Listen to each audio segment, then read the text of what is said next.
ഇന്നൊരു ഹർത്താൽ അവർ പ്രഖ്യാപിച്ചുകൊണ്ട് വേറെ ഒന്നിനെ ഉപദ്രവിക്കാതെ ഗവൺമെന്റ് സ്ഥാപനങ്ങളോ അല്ലെങ്കിൽ ട്രാൻസ്പോർട്ടോ വാഹനങ്ങളോ ഒന്നിനെ തടസ്സപ്പെടുത്താതെ വെറും കടകൾ മാത്രം അടച്ചിട്ട് നമ്മളെ ഉപദ്രവിക്കുന്ന ഒരു രീതി പാടില്ല. നമ്മൾ ജീവിതമാർഗം നേടി ഓരോ കച്ചവടങ്ങൾ ചെയ്യുന്ന വ്യാപാരികളാണ്. ഞങ്ങൾക്ക് ഇവിടെ ഈ ചുറ്റും ഈ ജംഗ്ഷനിൽ മാത്രമേ പ്രശ്നമുള്ളൂ. അതേസമയം താഴ്വശത്തോട്ടോ അപ്പുറത്തോട്ടോ ഇപ്പുറത്തോട്ടോ ഒരു കടകളിലും ഒരു പ്രശ്നവും ഇല്ല. അപ്പൊ അതുകൊണ്ട് ആ രീതി പറ്റൂല. ആ രീതികൾ മാറ്റിയേ പറ്റുള്ളൂ. നമുക്ക് സമാധാനപരമായിട്ട് നമുക്ക് കച്ചവടം ചെയ്തേ പറ്റുള്ളൂ. കച്ചവടം ചെയ്യാനുള്ള സംവിധാനം ചെയ്തേ പറ്റുള്ളൂ. വേറെ കാര്യമൊന്നുമില്ല. അവർ സമാധാനപരമായിട്ട് ചെയ്തോട്ട് നമ്മൾ സമാധാനപരമായിട്ട് സമരം ചെയ്തോളാം. വേറെ കാര്യമൊന്നുമില്ല. അല്ല, വേറെ പ്രശ്നമൊന്നും നമുക്ക് അവരോട് ഒരു എതിർപ്പുമില്ല. നമ്മൾ 10 മണി വരെ അവർക്ക് വേണ്ടി അടച്ചിട്ട് കൊടുക്കും. നമ്മുടെ സഹോദരങ്ങളല്ലേ എന്ന് വിചാരിച്ച് എല്ലാം ചെയ്തു കൊടുക്കും. നമ്മുടെ നാട്ടുകാർക്ക് വേണ്ടി എന്ത് വേണമെങ്കിലും സഹായിക്കാം.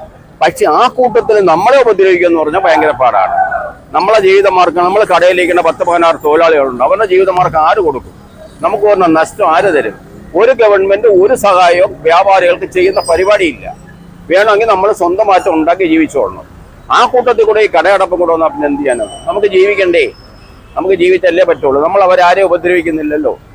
നമ്മുടെ ജീവിതമാർഗമല്ലേ നോക്കുന്നുള്ളൂ. ഞങ്ങൾക്ക് അത് മാത്രമേ ഉള്ളൂ. ഞങ്ങളെ ഉപദ്രവിക്കാൻ പാടില്ല. ഞങ്ങൾ അവരെ ഉപദ്രവിക്കുന്നില്ല. നമുക്ക് സമാധാനപരമായിട്ട് കച്ചവടം ചെയ്യാം. ഇത്രയേ ഉള്ളൂ. എല്ലാ കടകളും ഇപ്പോൾ തുറക്കും. 10 മണി കഴിഞ്ഞുകൊണ്ട് എല്ലാം തുറന്നോളാൻ പറഞ്ഞു. 10 മണി വരെ ഉള്ള സംവിധാനം കൊടുത്തു. അപ്പം ഞാൻ എൻ്റെ പ്രസിഡന്റ് ആയതുകൊണ്ട് ഞാൻ തന്നെ ആദ്യം തുറക്കണമെന്ന് പറഞ്ഞു. തുറന്നു. ഇനിയിപ്പോൾ എല്ലാ കടകളും തുറക്കും.